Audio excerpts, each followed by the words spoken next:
Alright, hello and welcome to Alien Perspective. I got a great video for you today. Today, I'll be answering the questions, what makes someone an authoritarian?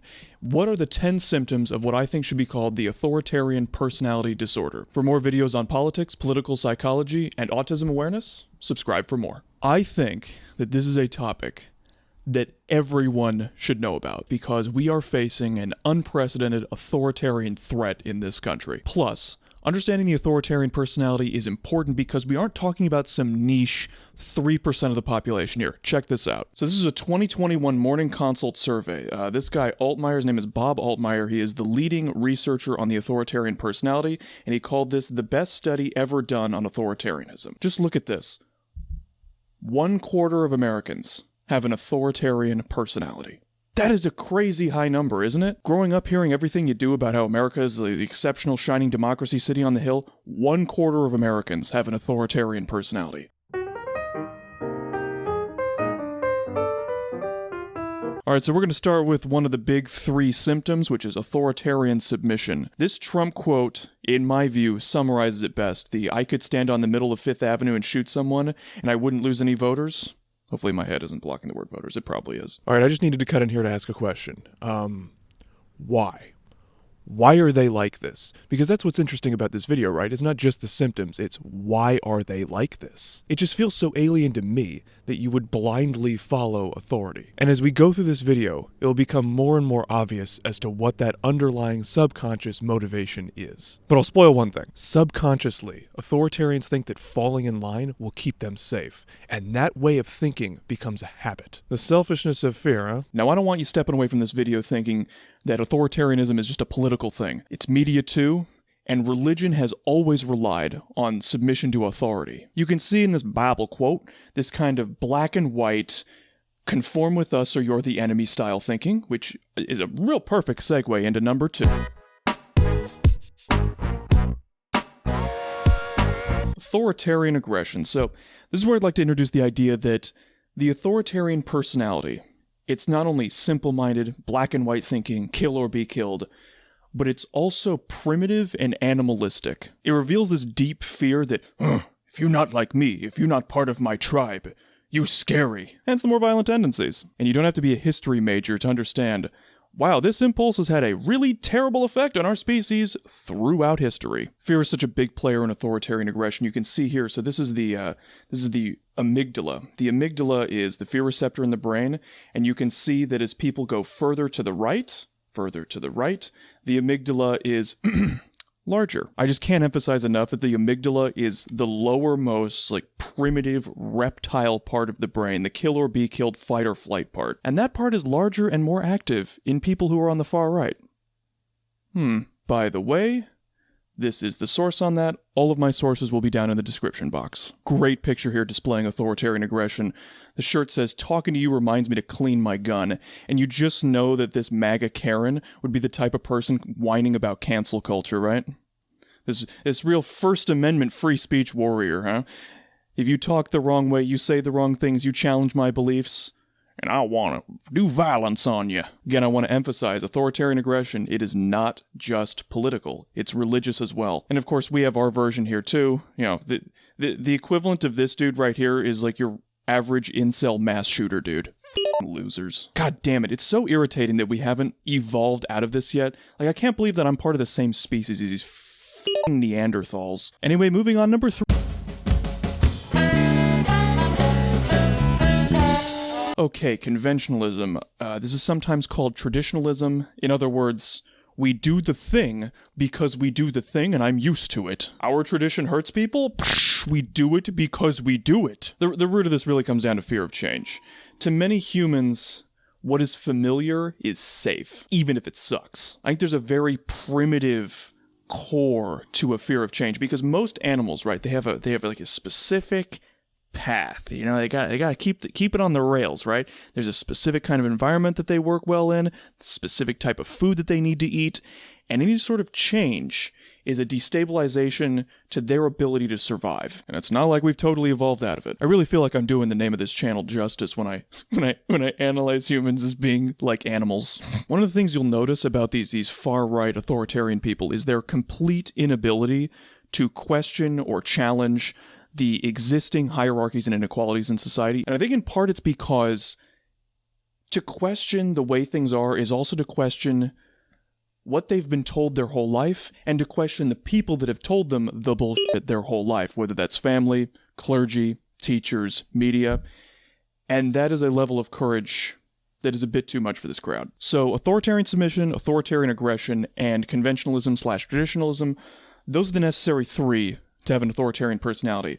But now I want to move on to the secondary symptoms, which, again, I really do think these are some of the more interesting ones, in part because they're a little less intuitively obvious.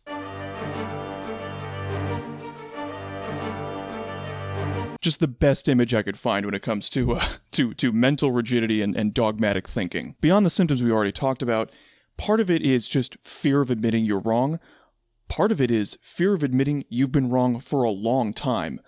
Think about how long somebody... By the way, this guy kind of looks like Anthony Bourdain. It's kind of weirding me out right here. But think about how long this guy has been wrong about pretty much everything, and think about how much of his identity is wrapped up in the views that he has. God, think about how many Trump people were like, MAGA is part of their personality. So to go back on that, to admit that they're wrong and to admit that they've been wrong, man, I mean, humans in general really suck about being able to admit that they're wrong, but man, some people are just worse than others, and that's a very strong authoritarian symptom. Really want to emphasize, part of it really is the emotional attachment. You know, people like this, they have an emotional attachment to supporting Trump. And part of the mental rigidity is, how do I say this diplomatically? A deficit in cognitive abilities. Authoritarians struggle to judge evidence, so this is a good one. Consider the following syllogism. All fish live in the sea, sharks live in the sea, therefore sharks are fish. Now, sharks are fish, that is true, but this is not a logical flow of information. But an authoritarian will not recognize how illogical this is because it comes to a conclusion that they agree with. And this is part of why they look to authority, because they genuinely can't think for themselves. Okay, so these next three, they're all interrelated. We're going to start with a lack of self-awareness.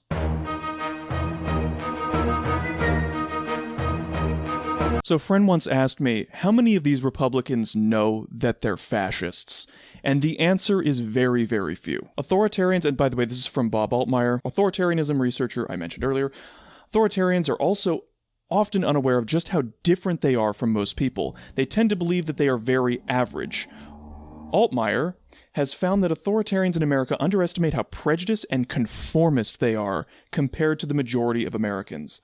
Altemeyer has also observed that when he lectures about the psychology of right-wing authoritarians to his students, the right-wing authoritarian students in his class fail to recognize themselves in his description.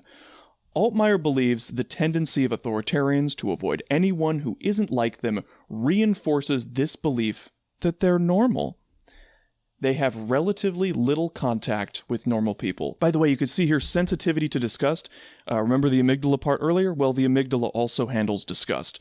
The reason why sensitivity to disgust is not in this video as a symptom is because it also affects conservatives more broadly. So I think this is a good opportunity to talk about the relationship between conservatism and right-wing authoritarianism, because if you're not a nerd about this political psychology stuff like I am, I think it's pretty rational to think, and this is how I thought before I studied this stuff, that authoritarianism is just extreme conservatism. It's conservatism on steroids. That's not really how it works. The way to think about it is that conservatism is the foundation. It's the base game.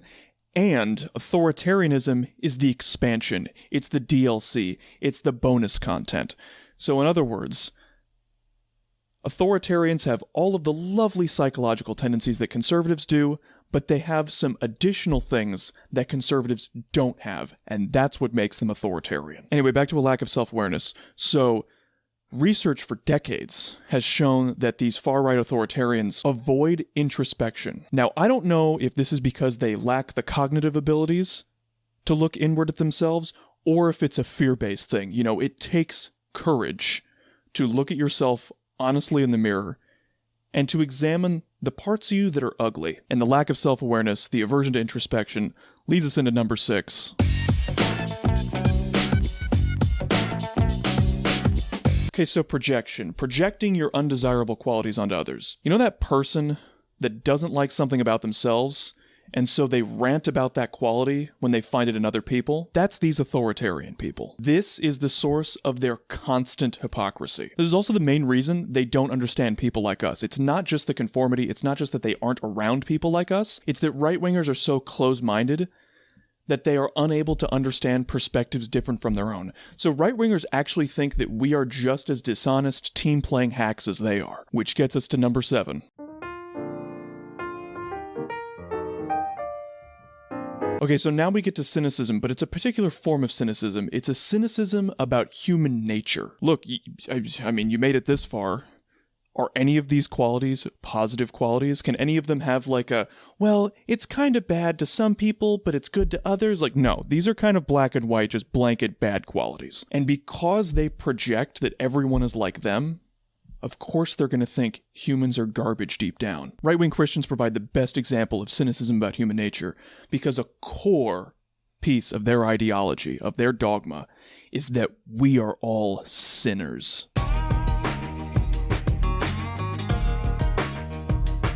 So this preoccupation with toughness and power, this is the really, really dangerous one. This is the symptom that has caused a tremendous amount of destruction and human misery. Represented here by Meal Team 6. Look at these tactical dads here. They're not having a midlife crisis. What are you talking about? When you hear people like this talk, I want you to notice just how many policies these right-wing people support that they think sound strong, but in the end, they're just based in fear. Because see, when you're the kind of person that bows your head to authority, doesn't think for yourself, and is dominated by fear, well, let me put it this way. You know the kind of person that buys this truck because they're compensating for something? That's kind of how I see the authoritarian's emotional need to project strength. Alright, this is an Alien Perspectives political psychology video, so you know we had to come to this one. Number 9. So, sexual inhibition, frustration, and insecurity. Remember how, earlier in the video, we saw how authoritarians are oversensitive to feelings of disgust? This is the source, the main source, of homophobia and transphobia. Shit though, if I was surrounded by people that look like this, I'd probably be disgusted by sex too. Anyways, I'm telling you, it's not a surprise that incels and the red pill community are right-wing. It's not a coincidence that the core of the right-wing base is the same demographic that just so happens to be most affected by erectile dysfunction. It's the small dick insecurity. It's all those religious justifications for suppressing women's sexuality. It's the fear she's gonna find a more satisfying dick out there. And this is why cuck is the go-to insult for people like this. As I see it, a very common coping mechanism with sexual frustration and sexual insecurity is to try to have power over other people, compensating for their feelings of powerlessness and inferiority. So many of my videos, man, it's becoming like a theme of the channel where it's like, what is wrong with the right wing? They're weird about sex. All right, let's move on to our final symptom. We're not just talking regular tier ignorance, we're talking intense ignorance, as well as superstitious or conspiracist thinking. So the question again is why? Well, according to this study, right-wingers care more about avoiding negative feelings than they do about facts. They just want their feelings validated, even if it's through obvious misinformation. In a way, I do wonder if they actually believe in truth just as a concept. Okay, so the superstitious thinking. So you know when you don't have all the information and you use your intuition, just thinking about it to fill in the gaps of information? Okay, but these far-right people, they have a garbage level of intuitive intelligence. And when you add to that limited cognitive abilities, perhaps a few screws loose in the brain, unaddressed emotional problems that turn into hating others, and intense ignorance, and you have the soup for brain of one of these right-wing authoritarians. If you need any more evidence that for authoritarians the emotional bias comes first and everything follows, I present to you my favorite story from this year. Further proof that these right-wing Christians ain't never read the Bible. Like, they don't even understand what Christ stood for. It's like the main thing of their religion, and they missed out on that. And this shows me that their biblical justifications for wanting to take away the rights of gay and trans people isn't really about what the Bible says. It's about their emotional bias first, finding a justification later. I really hope the fog properly showed up on camera because it is wild. Like, you can barely see down a city block right now. What's up, Fred Lee?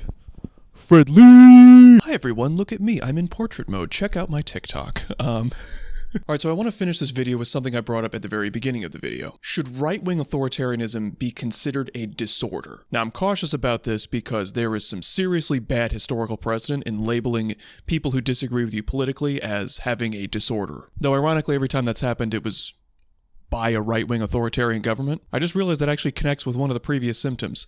Comment below if you're thinking the same thing I'm thinking. But I think we should strongly consider authoritarianism as a disorder. It hinders an individual's ability to function, and it hurts society. There is literally nothing good that comes about because of the authoritarian personality. I challenge anyone out there to give me a psychological tendency that has led to more destruction and suffering. Maybe narcissism, which is a personality disorder. Maybe sociopathy, which is a personality disorder. But what's encouraging, what helps fuel my optimism, is that there are fewer and fewer of these right-wing authoritarians. As bad as 1/4 of Americans is, it is so much better than what it was like in medieval times. And I think we should be optimistic that the social conditions that exist at this time are producing fewer authoritarians. And I'm hoping we can outgrow this shit before we all blow each other up with nukes. So yeah, that's how I'm ending the video. Like and subscribe, okay, bye!